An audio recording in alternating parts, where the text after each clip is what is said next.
Blood sugar problems are a common issue for many people. In fact, about 20 to 30% of adults in the West suffer from blood sugar issues. They are a major cause of many health problems people suffer from, including fatigue, accelerated aging, sleep problems, problems losing body fat. All of these problems are massively influenced by our blood sugar levels. So what can you do if this problem is affecting you and you want to resolve it without resorting to extreme diets or pharmaceutical drugs? So today I'm going to give you 5 science-backed ways that could help flatten your blood sugar level spikes without fads, without fuss, and certainly without crazy celebrity-endorsed diets. Just very simple tactics you can use to transform your future. I'm Matt Farr, and for over 20 years I've been helping busy professionals and entrepreneurs to break free from fatigue and get their spark back. And my books and courses are now used by thousands worldwide. So let's get into it. So let's begin with why blood sugar spikes can wreck your day and wreck your health. Now, most people don't make the connection, but blood sugar surges after meals can be behind many of the biggest health complaints they experience, and often they go undetected. Now, the most immediate impact for many people is that they feel sleepy, that afternoon slump being the most obvious. But they can also be behind brain fog, mood crashes, those sudden feed me now cravings that you get for things like chocolate, crisps, or potato chips from my American friends, and other sweet snacks. But it goes much deeper than this. And over time, these blood sugar spikes create something called glycation. Now, glycation is where the sugar molecules attach themselves onto proteins. In this case, particularly the blood cells. Now, when they attach to the blood cells, they actually damage the blood cells and prevent them from doing their job. So, for example, taking in the oxygen and the nutrients from our food and carrying them to the cells of the body. When we have glycation, this role of the red blood cells is inhibited. So we end up with less nourished, less oxygenated cells, which can create a whole host of health problems. This glycation can also cause damage to the blood vessels themselves, creating cardiovascular diseases, and ultimately oxidative stress, inflammation, and eventually diabetes. And so know that chronically elevated blood sugar levels inhibit fat burning. In addition, it also sends other hormones out of whack, like cortisol, which is very much tied to our insulin levels, and estrogen too. So we end up with this whole hormonal chaos, all created by dysregulated blood sugar levels. So this is why it's so critical to get your blood sugar levels under control, especially if you want to have more energy, especially if you want to delay aging, and you want to look and feel your best, and of course, prevent disease. And the thing is, this is totally doable with all simple changes. So I'm going to share 5 of the top changes that you can make to help diminish these blood sugar spikes. So tactic number 1 is to flip your food order. At the start of your meal, instead of diving straight into the pasta or the rice, eat your fiber or your protein first. Now, this is important because when you do this, you delay the absorption of the glucose into the bloodstream. It slows down the breakdown of the starch, the carbohydrates are in the meal. Essentially, the fiber and the protein act like roadblocks, resulting in a smoother blood sugar curve and fewer crashes. In fact, it's been shown in some studies that when you consume the veg and the protein first, you're actually going to see up to a 40% reduction in your sugar spike. So how you go about doing this? Very simple. Start your meal with fiber and protein. This might be like a salad or a plate of vegetables at the very beginning, or simply just begin your meal with the first 10 to 12 mouthfuls being protein-rich, fiber-rich, and even fat-rich. Then most of your starchy carbohydrates will be consumed towards the end of the meal. It's a really simple change, but it can make a huge difference. So tactic number 2 is resistant starch. So you've probably heard of resistant starch more in the context of improving your gut microbiome, the balance of bacteria in your gut. But resistant starch can also help with blood glucose regulation. So resistant starch is basically a type of starch that isn't absorbed in the gut. So normally when your body digests foods, it breaks down the starch, the carbohydrates into glucose, which then passes through the small intestine, the lining of the small intestine, and into the gut. But this doesn't happen with resistant starch. It passes straight through into the colon where it feeds the bacteria.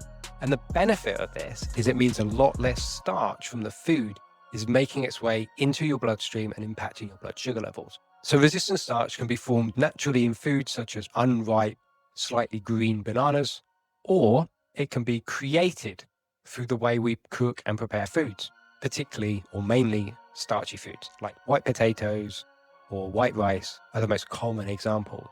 But anything that's very starchy, what we can do is once we've cooked it, we put it in the fridge overnight for about 12 hours. By the time we take it out and utilize it, we've got now a lot of resistant starch. Now that food can then be reheated or eaten cold, and we still have the benefits of the resistant starch, which means we don't get the blood sugar impact we would normally do with this same food just because of the way we prepared it. And we know from studies that it has a much less impact on blood sugar levels when we do this. Now, tactic number 3 is to harness vinegar before meals.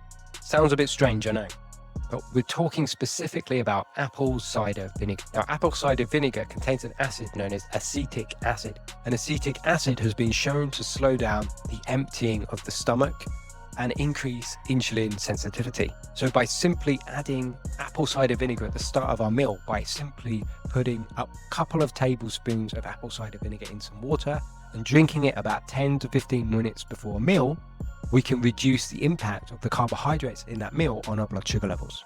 Now, if you really can't handle the taste of apple cider vinegar, you can take apple cider vinegar capsules instead, and it will have the same kind of effect. Now, tactic number 4 is to simply focus on carbohydrates that work for your body. So these are the whole grain, unrefined grains. Now, most foods high in carbohydrates get a bit of a bad rap, but they're not all created equally. So some carbohydrates, particularly the ultra-processed foods like white bread, pasta, sweets, pastries, these types of foods are the ones that really cause problems with blood sugar levels. But if we're consuming those same grains in their whole natural unrefined state, they have a very different effect on our blood sugar level. This is because those same grains have the fiber, the protein, and also minerals inside of them. So important minerals like magnesium and chromium, which are known to help regulate blood sugar levels, are found in these foods. So by simply sticking to whole grains, we can still consume the same foods such as rice, but without the blood sugar impact. And as well as this, we find when we consume whole grains, we get much more satiety. This is because of the protein and the fiber content. But when we're consuming refined carbohydrates like white rice, we can often feel hungry afterwards because the way that they're broken down so quickly in the gut and released into the bloodstream. So very simply here, go for whole grain options, whole grain breads, whole grain cereals, whole grain rice in the form of black rice, red rice, wild rice. And go for things like beans, lentils, quinoa. Those are your whole grains you want to be focusing on and not the refined versions. And finally, tactic number 5, which is to move your body about 5 to 15 minutes after a meal.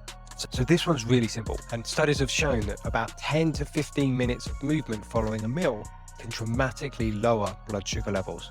And this effect is very similar to what we see when the body produces insulin in response to the carbohydrates, having the same kind of effect on muscle tissue, but without the need for insulin, just by moving the body. Studies have shown that about 10 to 15 minutes of movement following a meal can have a dramatic effect in lowering blood sugar levels. So all you need to do is go for a short walk, or if that's not available to you, maybe walking up and down the stairs, or simply some air squats. Whatever you can do, even if it's just a few minutes, even if it's 3 or 4 or 5 minutes, that's going to still have a significant effect, even if it's not the recommended 10 to 15 minutes. Now, the real power in all of this is to combine all of these strategies together. And it's very simple.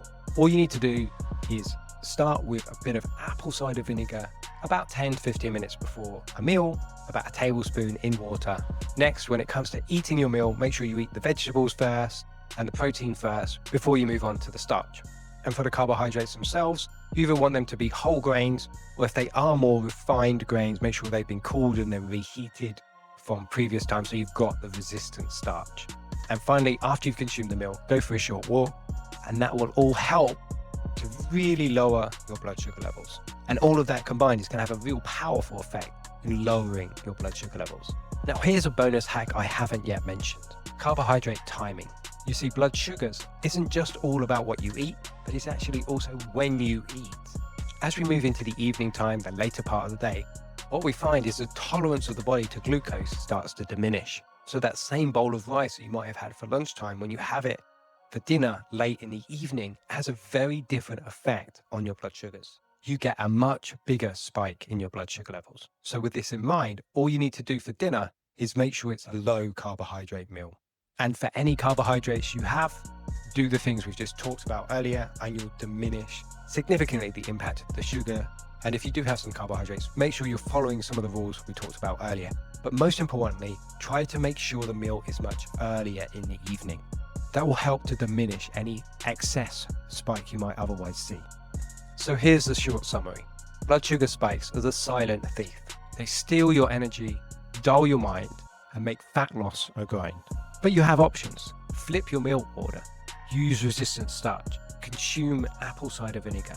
Pick the right carbohydrates and use timing to your advantage. And finally, move after you consume a meal. Now, if all of this is sounding a little bit too much, just start by introducing one of these tactics today. And for more no-nonsense strategies to unlock your energy, hit subscribe. And I'll see you on the next video.